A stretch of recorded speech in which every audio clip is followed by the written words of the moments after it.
जिताया, जिसको चाहा उसको हराया। ये है ईवीएम। उम्मीद नहीं, यकीन है।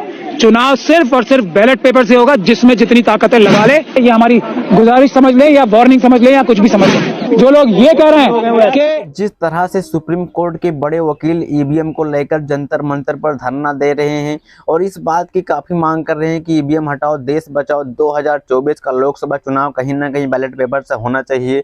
और वहीं पर साथियों आपको बता दें, इसी को देखते हुए महान दल के राष्ट्रीय अध्यक्ष केशव देव मौर्य ने आखिरकार बहन कुमारी मायावती को ईवीएम पर क्या कुछ नसीहत दी है। और वहीं साथियों सपा के नेता आईपी सिंह ने ईवीएम को घेरे में लेते हुए क्या कुछ कहा है, सब कुछ हम आपको बताएंगे। तो वीडियो पे कंटिन्यू हमारे साथ बने रहे। मैं अखिलेश कुमार और आप देख रहे हैं एकेजी मीडिया। साथियों जिस तरह से जंतर मंतर पर चल रहे ईवीएम के आंदोलन में शामिल हुए सुप्रीम कोर्ट के बड़े वकील इस बात की मांग काफी कर रहे हैं कि ईवीएम हटाओ, देश बचाओ। और आरएसएस के इशारे पर ऐसी बातें हो रही हैं कि ईवीएम में कोई धोखाधड़ी नहीं हो रही है। तो वहीं पे साथियों केशव देव मौर्य ने इसी को लेकर बहन कुमारी मायावती और साथ ही अखिलेश यादव को लेकर क्या नसीहत देते हुए कहा ईवीएम पर। लिखा, ईवीएम के माध्यम से इतना खेल हो जाता है तो तेलंगाना में कांग्रेस कैसे जीत गई और घोसी में समाजवादी पार्टी कैसे जीत गई।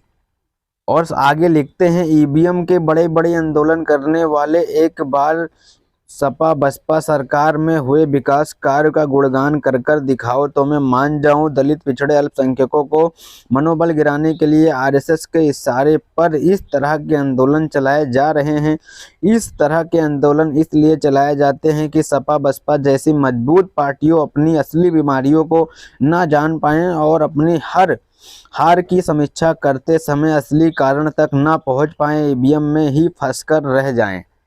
साथ ही उन्होंने लिखा है कि जो सपा और बसपा ईवीएम में ही लगी रहती हैं कि ईवीएम में गड़बड़ी है और इसी को देखते हुए अपनी हार की समीक्षा करते हैं। इसको देखते हुए कहीं ना कहीं केशव देव मौर्य ने लिखा है तो इसको अभी स्पष्ट नहीं कर सकते कि जैसा ये लिखते हैं कि ईवीएम में गड़बड़ी नहीं है और आरएसएस इस बात की लिए कहीं ना कहीं कोशिश कर रहा है कि ईवीएम में गड़बड़ी है और इन सभी बड़े नेताओं को इसमें घुसेर कर रखे।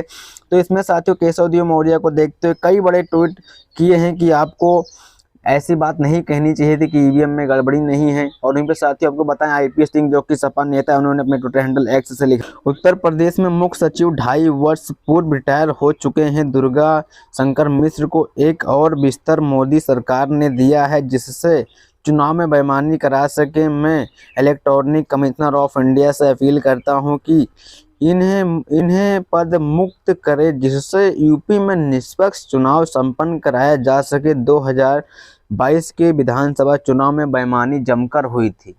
ये लिखते हैं आईपी सिंह कि इनको जो दुर्गा प्रसाद मिश्र हैं, इनको पार्टी से जो उनको पद दे रखा है इस पद से इनको निष्कासित करे।